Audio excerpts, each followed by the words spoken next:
Yo, what is going on, y'all? I'm Cavell Anderson, and we are back with another VV and Ecomi video. Shout out to K once again, bruh. So we are still here. We have some more big news coming throughout this interview. So yeah, I wanted to just point out another big key moment and aspect of the interview that some people might not have seen. Like, I know a lot of people wait to see my little breakdowns and things like that. So we're going to go over this important part, and let me know what you all think in the comment section down below. As always, be sure to drop that thumbs up, subscribe to the channel if you're new, turn on notifications so you stay updated, and let's get into it, man.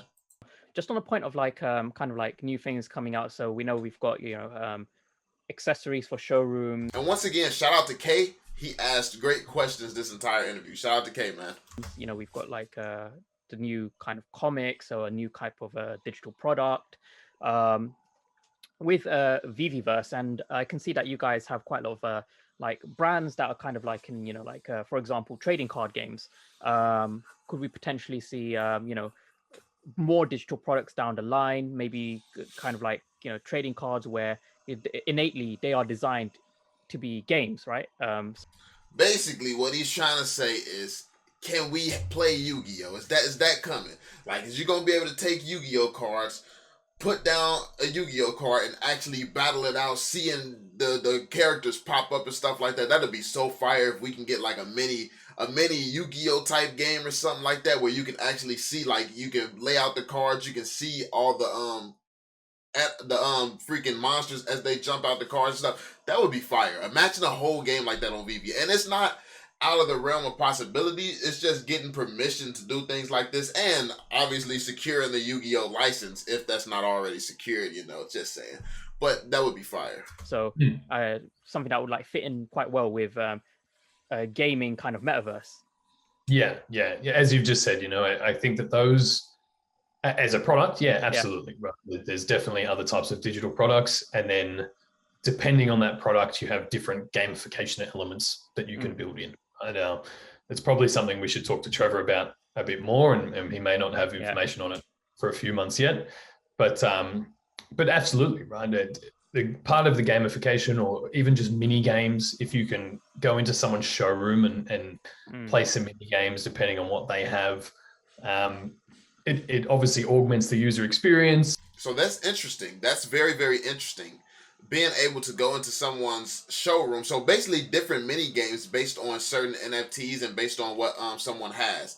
So that actually brings value into going into some people's establishments. So for instance, like some of these guys out here who's buying up everything, like they have all the collectibles, which means that when mini games and stuff like that comes out based on collectibles, they're going to have all the mini games for these collectibles, which is going to be huge. They could do something like literally start buy some territory in the Veveverse, buy land, and then charge people to come inside just to play any game that they want to play, because like they have access to this stuff. So honestly, that's actually that's a solid business model, low key, because the assets themselves are valuable, and then because you own them all, you can get residual income from anybody who just want to come to your spot, because your spot is the place to be because you have so much content there for them. So that would be lit. That would be really, really nice. It improves app retention because now there's more you can actually do in there as well. So yeah, absolutely, those things will build in. The Veveverse as well, I think we've alluded to this, but we'll obviously have branded content and things like that. Our favorite resident t-shirt maker was suggesting that you could almost have different theme parks. You have a DC world or a Marvel world, or I mean, my man's. I mean, shout out for actually taking the suggestions. I mean, this is all stuff that I've said. I was probably the first one speculating about stuff like this, but I mean, shout out to everybody, man. As long as the questions get answered and addressed, like, it's going to be one of the ways, like more than like we have made videos on pretty much every scenario that the Veveverse could realistically be. So it's bound to be one of them. And honestly, any one of them would make it wildly successful. Like, they would really have to screw it up and make it like people's biggest worry is that it's going to be a glorified showroom. They would literally have to do that in order to ruin it. But a Veveverse, they said, is going to be a metaverse. A metaverse, by definition, is not a glorified showroom. It's a bunch of land, which they've already confirmed you can buy land and things like that, and at some point potentially drive your DeLorean and things like that.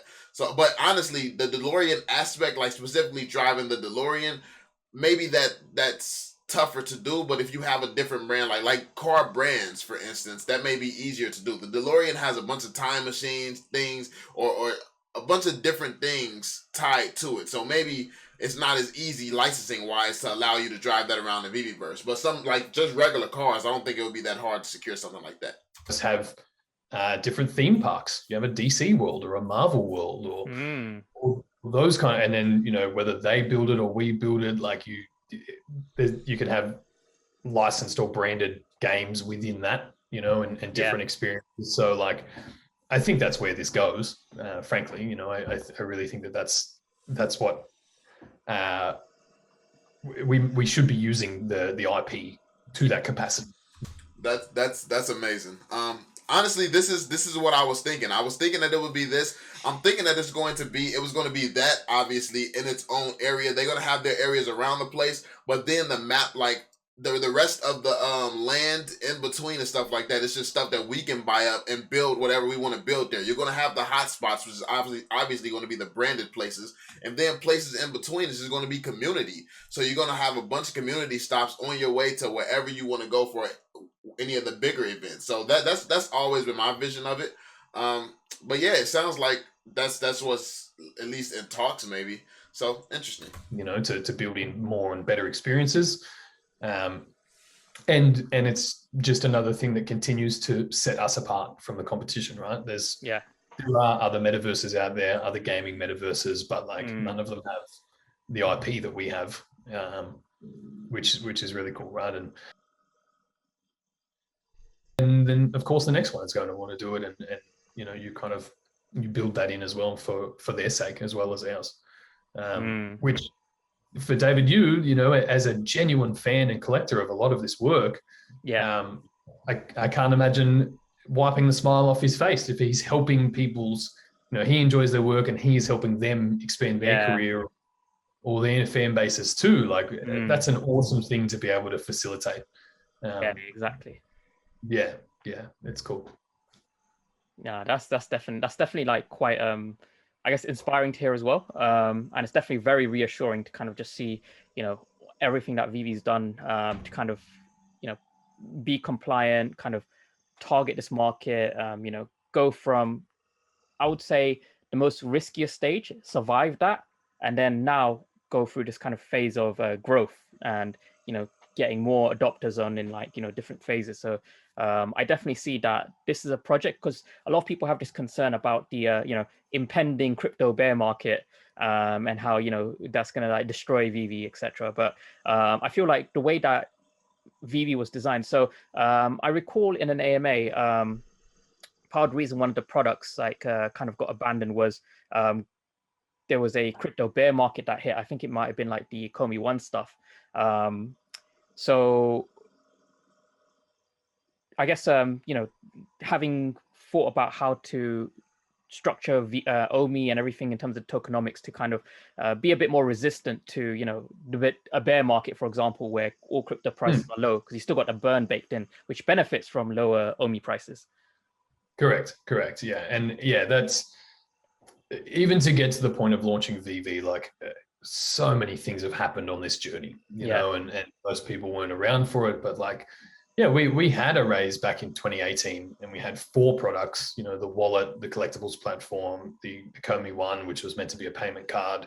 And we were going to start a VV Vault, which is like decentralized file storage, you know, and that was kind of the original plan.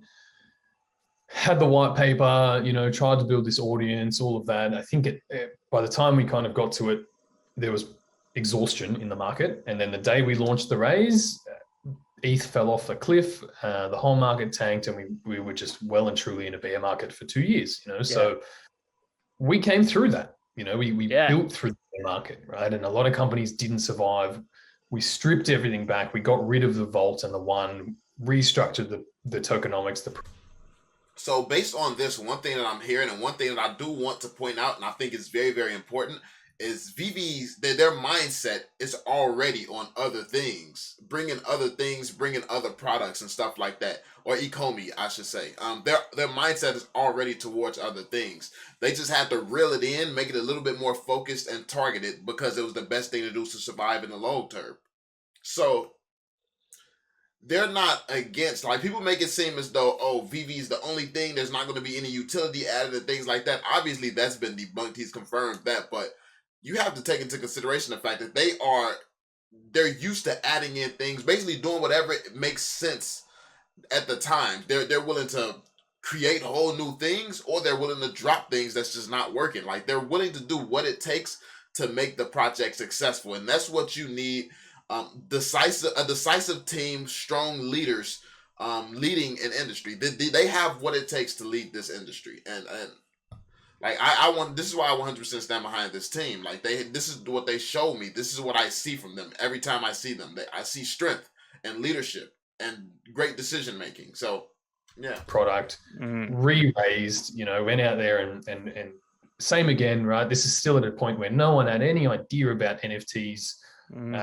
We had all these aspirations of bringing on world-class licenses, but we didn't have any in the bag yet, or I think we had Tokidoki maybe at that point. But even when we started, we thought, oh, by the time we go to raise, we'll have 3 or 5 brands that we can take to people to try and raise money. And you can't actually do that. These companies won't let you leverage their brand for you to raise funds. Yeah. And they're like, we couldn't even announce any of them until the product was officially live, right? And I think going back to what we mentioned earlier, that's why no sort of DC press release came out before the app went live, right? They couldn't, legally, we weren't allowed to do that. So like, we are battle hardened, we came through the bear market. We've tried and failed and tried and failed and tried and failed until we found the formula and the right product. And then, to be completely honest, like, the difference between a successful and an unsuccessful business is timing. And with all the delays and all the things that went on in the background that led to us removing the code at the end of December, like a week later, Mark Cuban, Gary Vee, Chamath, like, all of these big dogs in the space, obviously a lot of momentum in the crypto area space, but all started talking about NFTs all at once, and never in our wildest dreams could we have foreseen that. But it happens, for me at least, it almost, you get to a point where you think, yeah, of course it happened that way. We've put in the hard yards, we've grinded and we've done the work, and like, Dan and David worked for free for that first 3.5 years, and until we could get this off the ground. So all credit to them, to the team, to everyone that stuck through it with us, in that bear market, and just hope. So look, I do think crypto goes into another bear market. That's a normal market cycle, right? You have booms and busts. That's just the way they play out. And obviously, as you mentioned, we've designed the tokenomics to try and be as resilient as possible if and when that happens, right? So, I mean, he literally just broke down how they designed the token for it to be resilient against the bear market. Yet, I've been saying this from the beginning. It's because I point out the fact that everything that they eventually say and confirm, I have already said in previous videos.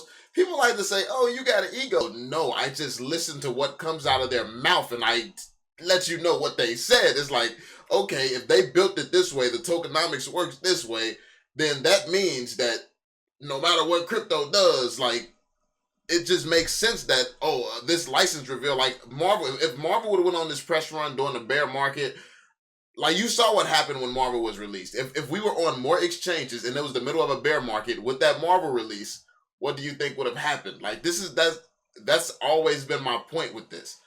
Like, if we were on Robinhood, if we were on all these other exchanges during the middle of a bear market, and what happened with Marvel happened during a bear market, bro, it would have still exploded. Like, and then it would have had more attention on Omi, because it would have been one of the only tokens exploding like that during the middle of a bear market. So we need to really be in a huge drought, in a really, really bad bear state when like another huge reveal comes, because you already see the power of it. We need to be on some different exchanges and stuff like that, because yeah, this is going to be huge. Yeah. But we're not here for 3 weeks, right? We're here. We're building an industry, let alone a product. Yeah. You know, and we've built it to survive, the product to survive regardless of market conditions, which will continue to benefit Omi holders. You know, and then there will be another bull market, I should say, in 4 years or whenever it plays out, which people can just take greater advantage of. You know, compared to a lot of projects that are starting now, very late in this cycle. Like, who knows if they make it through? You know, and look, I'd like to compare that. We're little guys. We've managed to build this, you know, through blood, sweat, and tears. Then you've got a company like EOS, and not to rag on anyone, but like they raised $2 billion, $2 billion, and even they couldn't deliver a product. Yeah, you know, they like nothing. Dang, they talking that trash right now. I mean, he ain't. I mean, it is what it is. Like they raised the money and still couldn't power through. So, yeah. That being said, man, be sure to watch the rest on K's channel here. Shout out to them. But yeah, I just wanted to share with you all this important information. This is huge, yo. So let me know what you all think in the comment section down below. Be sure to drop that thumbs up, subscribe to the channel if you're new, and I'm gonna catch y'all on the next one, man. Peace out, Joe.